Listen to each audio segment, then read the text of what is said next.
देशाच्या राजकारणात आज एक ऐतिहासिक क्षण नोंदवला जाणार आहे। सलग 3 वेळा जनतेचा कौल मिळवत सत्तेत आलेले पंतप्रधान नरेंद्र मोदी हे देशाचे पहिले पंतप्रधान जवाहरलाल नेहरू यांच्या पंतप्रधान पदावरील 4398 दिवसांच्या कार्यकाळाचा विक्रम मागे टाकणार आहेत। पण या विक्रमावरून देखील आता विरोधक आणि सत्ताधाऱ्यांमध्ये आरोप प्रत्यारोपांचं राजकारण सुरू झालंय।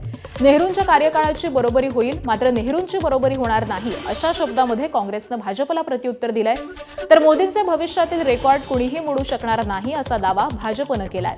पंतप्रधान मोदींच्या कारकिर्दीला 12 वर्ष पूर्ण झाल्यानिमित्त भाजपकडून मेगा प्लॅनिंग सुरू आहे। प्रगती पथ यात्रा सुरू होणार असून यामध्ये सर्व खासदार, मंत्री, आमदार आणि नेते सहभागी होणार आहेत।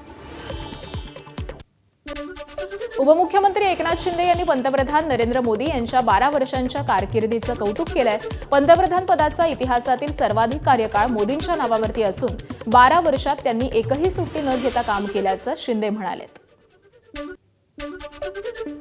उद्या 10 तारखेला 12 वर्ष त्यांच्या कारकिर्दीला पूर्ण होत आहेत।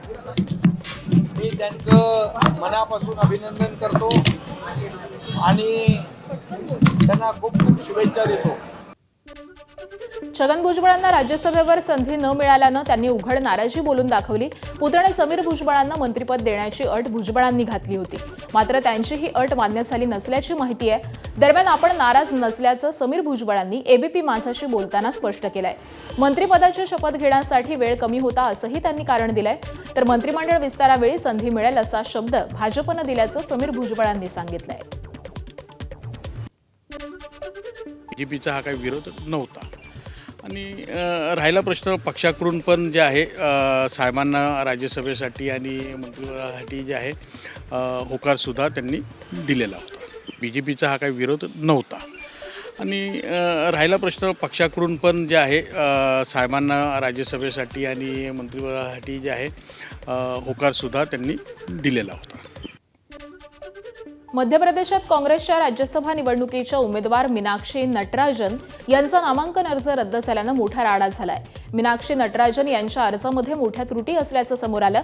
यानंतर आक्रमक काँग्रेस नेत्यांनी निवडणूक आयोगाच्या कार्यालयावरती धडक दिली। जयराम रमेश, के.सी. वेणुगोपाल, सचिन पायलट यांच्यासह शिष्टमंडळानं निवडणूक आयोगाच्या कार्यालयाबाहेर धरणे आंदोलन पुकारलं। दरम्यान काँग्रेस कार्यकर्ते आज उपोषण करणार आहेत। मध्य प्रदेशामध्ये राज्यसभेच्या 3 जागांसाठी 18 जूनला मतदान होणार आहे। नटराजन यांचा अर्ज बाद झाल्यामुळे भाजपचे 3 उमेदवार मैदानात राहिले।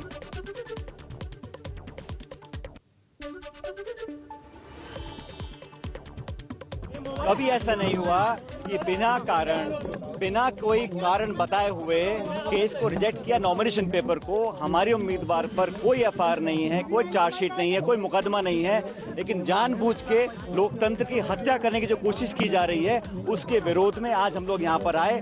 समय पर समय मांगा। निर्वाचन आयोग इस देश के लोकतंत्र का संरक्षण करने के लिए है और हम सब यहाँ पर आए आवेदन देने के लिए। लिखित में हमने 2 घंटे पहले बताया था, ना तो अंदर जाने दे रहे हैं, ना निर्वाचन हमसे मिल रहा है। हम किसको कंप्लेन करेंगे? छत्रपती संभाजीनगरच्या जिल्हा बँकेच्या निवडणुकीतून आमदार अब्दुल सत्तारांचे चिरंजीव समीर सत्तार यांचा फॉर्म बाद करण्यात आलाय।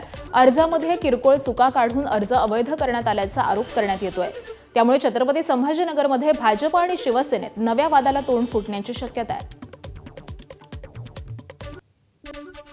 उपमुख्यमंत्री सुनेत्रा पवार यांचा मुंबईत जनता दरबार पार पडला। यावेळी ॲसिड हल्ल्यातून बचावलेल्या महिलांच्या प्रतिनिधींनी त्यांची भेट घेतली आहे। ॲसिड विक्रीवरती कठोर नियंत्रण आणि कडक नियमावलीची मागणी यावेळी करण्यात आली। महिलांच्या सन्मानपूर्ण पुनर्वसनासाठी आणि सक्षमीकरणासाठी महायुती सरकार कटिबद्ध असून आवश्यक ती सकारात्मक पावलं उचलली जातील असा विश्वास सुनेत्रा पवारांनी प्रतिनिधींना दिलाय। जनता दरबारामध्ये विविध प्रश्नांसाठी आलेल्या नागरिकांच्या तक्रारी देखील त्यांनी ऐकून घेतल्या। मंत्री छगन भुजबळ यांच्या शासकीय निवासस्थानाच्या नावाचा गैरवापर केल्याप्रकरणी संबंधित व्यक्तीविरोधात गुन्हा दाखल करण्यात आलाय। जेतवन बंगल्यावरती धोबी काम करणाऱ्या व्यक्तीच्या मुलानं हा गैरवापर केल्याचा आरोप असून त्याला मलबार हिल पोलिसांनी ताब्यात घेतलेला आहे। मंत्री छगन भुजबळ आणि संबंधित प्रकल्पाचा कोणताही संबंध नसल्याचं त्याच्या कार्यालयाकडून स्पष्ट करण्यात आलंय। त्याबरोबरच शासकीय निवासस्थानाच्या नावाचा गैरवापर करणाऱ्या विकासकाविरोधामध्ये देखील कारवाई होणार असून अप्रमाणित माहिती सोशल मीडियावरती प्रसारित करणाऱ्यांविरोधामध्ये अब्रू नुकसानीचा दावा दाखल करण्याचा इशाराही देण्यात आलाय।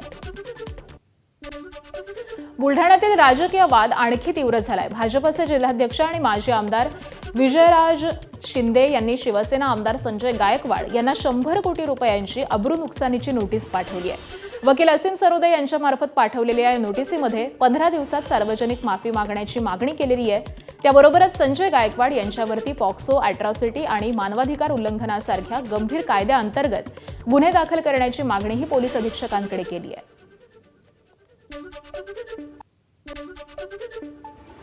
गेल्या अनेक दिवसांपासून टीकेच्या केंद्रस्थानी असलेल्या शक्तीपीठ महामार्गाविरोधात कोल्हापुरात भव्य मोर्चा काढण्यात आला.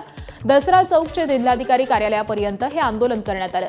एक वेळ रक्त सांडू पण शक्तीपीठ महामार्ग होऊ देणार नाही अशी आक्रमक भूमिका आंदोलकांनी घेतली. या महामार्गामुळे शेतीसह ग्रामीण अर्थव्यवस्थेवरती मोठा परिणाम होईल. त्याबरोबरच हजारो कुटुंब विस्थापित होण्याची भीती व्यक्त केली जाते. अनेक गावातील शेतकऱ्यांकडून झालेल्या विरोधानंतर शक्तीपीठ महामार्गाचं रेखांकन बदलण्यात आलं. मात्र तरी देखील कोल्हापुरातील 73 गावांच्या हद्दीतून हा मार्ग जाणार आहे आणि त्यामुळे याला प्रचंड विरोध होतोय. या मोर्चामध्ये छत्रपती शाहू महाराज, शेतकरी नेते राजू शेट्टी, काँग्रेसचे नेते सतेज पाटील, त्याबरोबरच जयंत पाटलांसह मोठ्या संख्येनं शेतकरी आणि कार्यकर्ते सहभागी झाले होते. हे आंदोलन गेले 2.25 वर्ष या ठिकाणी विजयराव चालू आहे. हे का चालू आहे तर या शक्तीपीठची गरज नाही आहे हे लोकांना सुद्धा या ठिकाणी पटलेलं आहे. नागपूरमध्ये स्वतःच्या जिल्ह्यामध्ये हा शक्तीपीठ महामार्ग न्यायचा नाही, परंतु दुसऱ्यांच्या जिल्ह्याचं वाटोळं करायचं ही भूमिका मुख्यमंत्र्यांनी साधारणपणे घेतलेली या ठिकाणी दिसते. मूळ मुद्दा आहे तो शक्तीपीठचा आहे, तो रद्द झाला पाहिजे ही आमची प्रामाणिक भूमिका सातत्याने या ठिकाणी राहिलेली आहे. आणि ज्याची गरज नाही तो रस्ता कुणासाठी करताय, का करताय? कारण यात त्यांना काढायचा आहे पैसा. तो 374 किलोमीटर लांबीचा रस्ता 19,000 कोटीत पूर्ण होतो आणि 856 किलोमीटर लांबीचा रस्ता 1 लाख कोटी रुपयाला लागतात. हा काय प्रकार आहे? म्हणजे 1 किलोमीटरचा खर्च बघितला तर त्या रस्त्याचा खर्च येतो 51 कोटी रुपये, या रस्त्याचा खर्च येतो 117 कोटी रुपये. काय गावडू बंगाल आहे ह्यांच्याकडे डीपीआरच नाही, मग 1 लाख कोटी आकडा आला कुठनं? काय रतन खत्रीचा आकडा आहे काय? तर कोल्हापूर पाठोपाठ सांगली आणि सोलापुरात देखील शक्तीपीठ महामार्गाविरोधात शेतकरी आक्रमक झालेत. सांगलीमध्ये महामार्गासाठी होणाऱ्या ड्रोन मोजणीला शेतकऱ्यांनी विरोध केलाय. खानापूर तालुक्यामधल्या नागेवाडी, माऊली, भाग्यनगर इथले शेतकऱ्यांनी ड्रोन मोजणीला विरोध केला. यावेळी शेतकरी आणि अधिकाऱ्यांमध्ये जोरदार शाब्दिक चकमक उडाली. आक्रमक शेतकऱ्यांनी मोजणी बंद पाडली तर दुसरीकडे सोलापुरातील करकंब इथं गाव बंद ठेवून शेतकऱ्यांनी महामार्गाला विरोध दर्शवलाय. करकंब ग्रामस्थांनी सरकार विरोधामध्ये जोरदार घोषणाबाजी केली.